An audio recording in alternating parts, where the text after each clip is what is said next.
Great stuff. Now, when I say the words "fill me in," 7 days, or "rise and fall," the name Craig David will automatically come to mind. To many, the British singer-songwriter was the voice of the 2000s. Yes, in 2009, MTV viewers voted his first album, Born to Do It, as #2 on their greatest album of all time poll, just behind Michael Jackson's Thriller.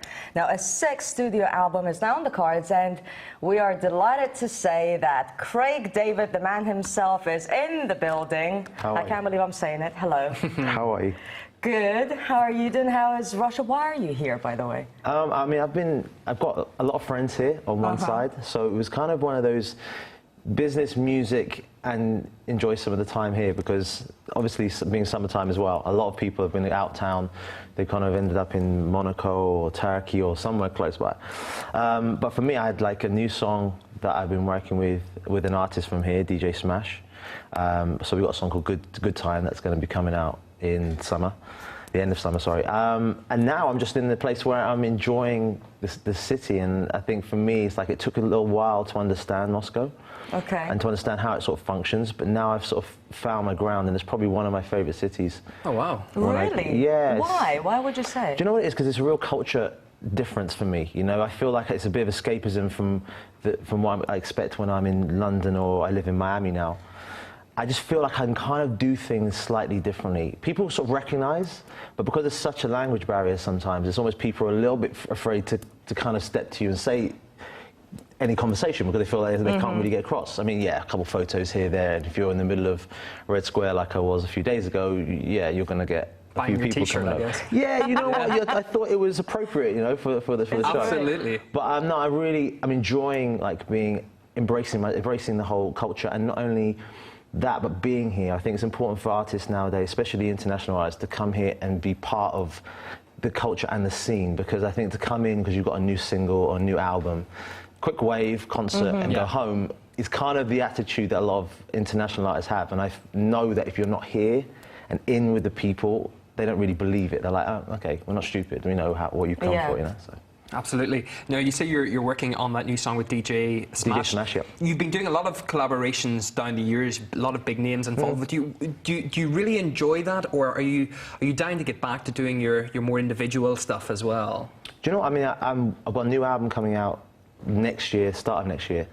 I want to sort of link into that, so it wasn't like, oh, so you have got so the new album's dropping when? Oh, it's August, September. Oh, we already mentioned it. We have it down. But the new record is next year, so I'm recording that between Miami, LA, and London. So I'm in the process of a new album, which will be a little bit more like the first album in terms of very simple, melodic R&B pop songs, not really very dance-driven, which I think people have become more familiar with recently with me, because the scene changed and people weren't really wanting R&B as it used to be.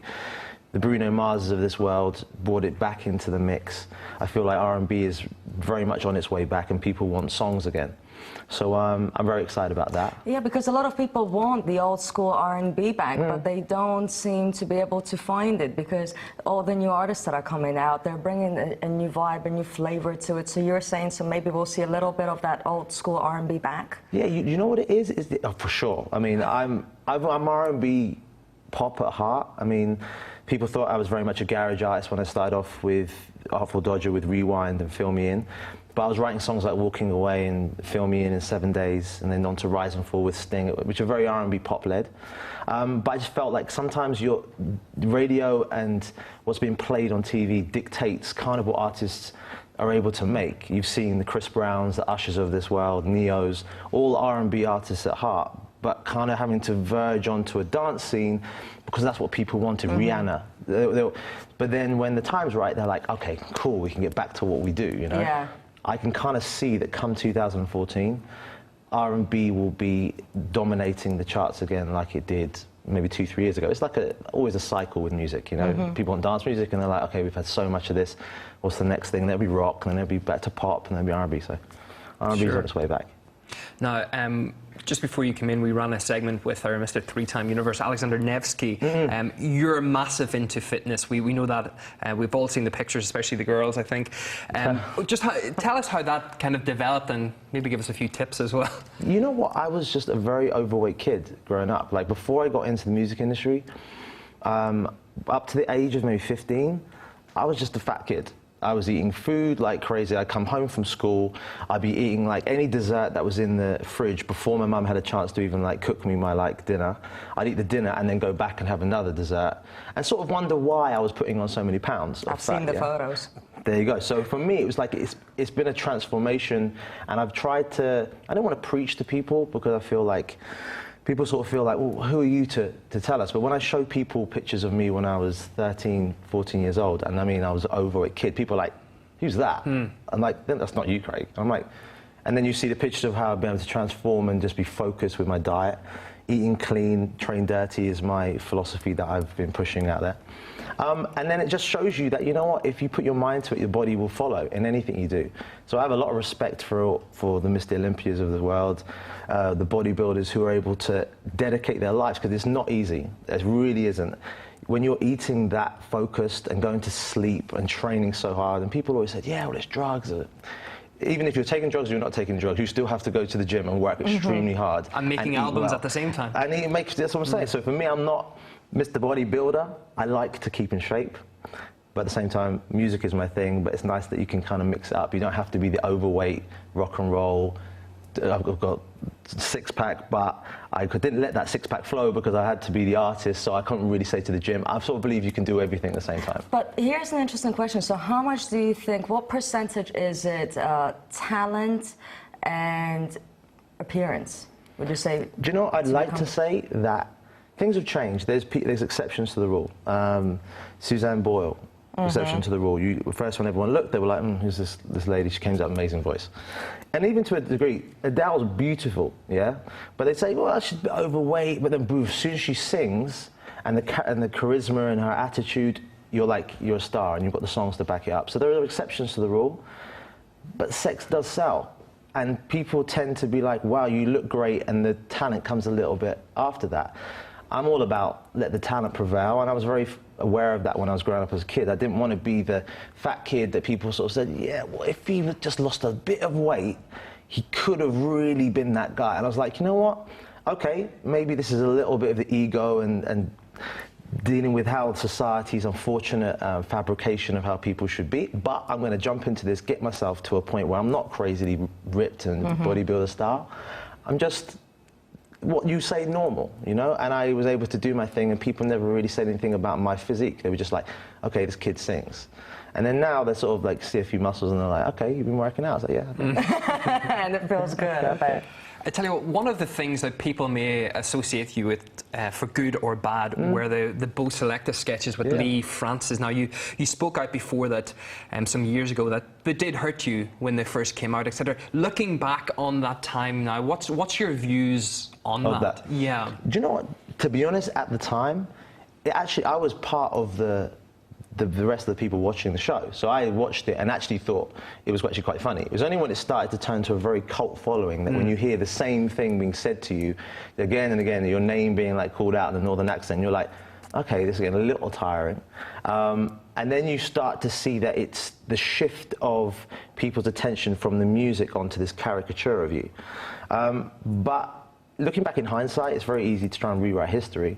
I think I became more aware of it was me that was giving the fuel to the fire in a lot of respects. If I say your name 100 times in your songs, at some point the comedian will pick up on it. And all he was doing was what we'd done years ago in the 80s with Spitting Image, which with his Prince Charles, that was being like a caricature of him. Whoever was in the public eye. Yeah, and the same people. There was Michael Jackson in Beau Selective, there was David Beckham, but it happened to be because the title of the song was, title of the show was Beau Selector. Artful Dodger, song Rewind that I had, it was more focused then on me. I think if it was called Man U, David Beckham, somehow they would have said, oh, that show was about him, and I just would have been one of those extras. So looking back in hindsight, it did have brand damage. People started to focus, but I know that you're always 3.5 minutes away from changing that with the right song. And as more you get involved with the whole thing and start to allow it to consume you, that's where the problem starts, because you start to become either the victim or you start to respond aggressively. If I saw him now, I'd be like, I'd be super cool. I wouldn't be like, you know what, you haven't destroyed anything. I've got a beautiful home in Miami. I can drive the cars I want. I'm very thankful to have the lifestyle I can. I release music in the way I've always wanted to. So nothing's really changed. Just that period of my life, it helped me to be a bit more aware of what are you doing? Because it's only mirroring what you've done. Life is like that. So he just was mirroring something that I needed to deal with internally. And then we're all good. You mentioned that house in Miami. Why did you move there to begin with? And is that your permanent base now? You will stay there till the end of your days? Well, I mean, I think the obvious palm trees, beach, sun is a good start, yeah? I was going there for like 7-8 years for like holidays. And it got to the point where I was just like, I really wanted to have the opportunity to spend my time in a place that was really like warm and sunny rather than being in the climate of the UK. And there's nothing about the culture I miss from the UK. I loved growing up in Southampton, moved to London. Certain things, just simple fish and chips, and for Mr. Clean Train Dirty over here, right? The things that you kind of end up talking about, chat shows and TV and movies that were very British, you can't really have that necessarily over in Miami. But the one thing that I've noticed is I'm very happy when I fly over to Miami with my shorts on, ready to go, and I come back to London without this sort of, you're back to reality. It's like, I'm here, I can do some work, do some music, and I go home to Miami. So it's fantastic. It works good for me, and I can write songs anyway. So now we want to hear just about if you're going to come back here when the 6th album comes out, and maybe do some touring. But just before that, I know you're a big Southampton fan. Yeah. The Premier League in England starts this Saturday. What's your thoughts on the team? You think you're going to have a good year? Do you know what? I hope that we have a fantastic year. The fact that we stayed up for this season was really key to us, because we needed to just have one season being in the top flight.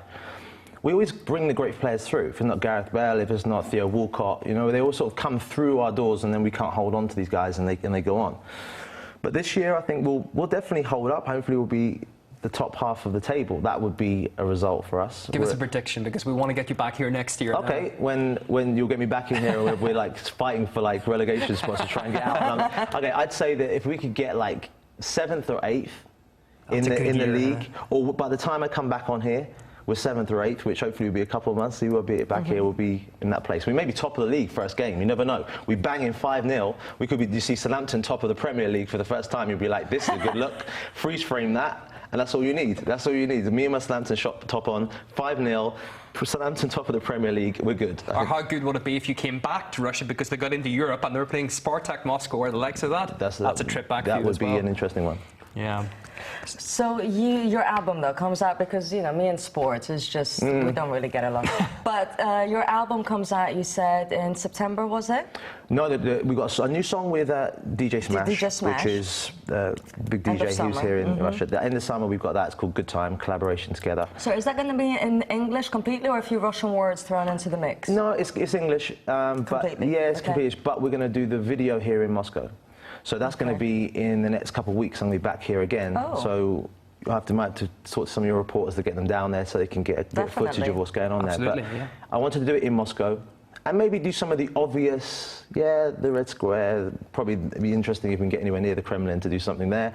A few little spots, because an international artist doing something here and really embracing what's going on, I think will travel internationally. Whereas when I spoke to Andre, DJ Smash, he was like, really? You want to do it in the Red Square? Like, that's the new thing to do. And I was like, trust me, back in the UK, they will love that. Look, I've got the From Russia t-shirt on. I'm embracing the tourist right now. So I'm trying to give you what is. But at least I'm not going to go down the route of saying, so in interviews, which I say it's the most boring thing when I hear this, it shows you you haven't really lived. When you come to Russia and they say, oh, so tell us, what do you like? Wow, I love the caviar's cool, and the vodka. I tasted some stroganoff. And you're just like, is this where we're at? Oh yeah, I bought a big hat, and it's like it's the middle of summer, but it was because I'm like, come on, we moved on a little bit since then. I mean, Moscow is like one of the most expensive cities in the world. We've got crazy fashion and designers here. The talent in the country is fantastic, because it's on the up. It's like, the producers and the directors of different channels I've spoken to, from radio to TV, are in tune with what's going on around the world. They know what music is playing.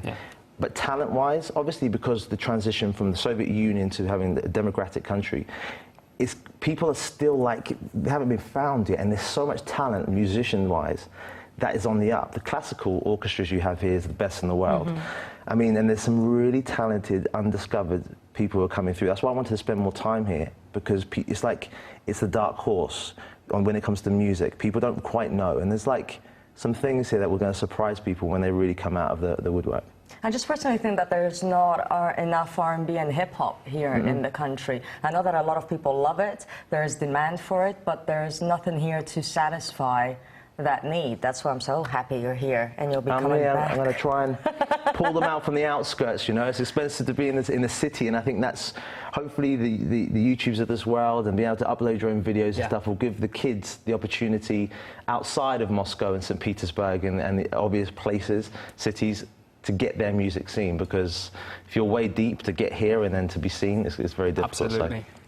Well, we wish you great luck with that collaboration with Thank DJ you. Smash, and then we'll be waiting for that shooting of the video clip, and hopefully we'll definitely see you again. We'll be covering the filming. Great. And the album, of course, good luck with that. Thank you so thank you very much. much. Thank you for having me on. It's been an I really absolute appreciate pleasure. it. Thank you. Thank you very much. That was pleasure. Craig David. Excellent stuff.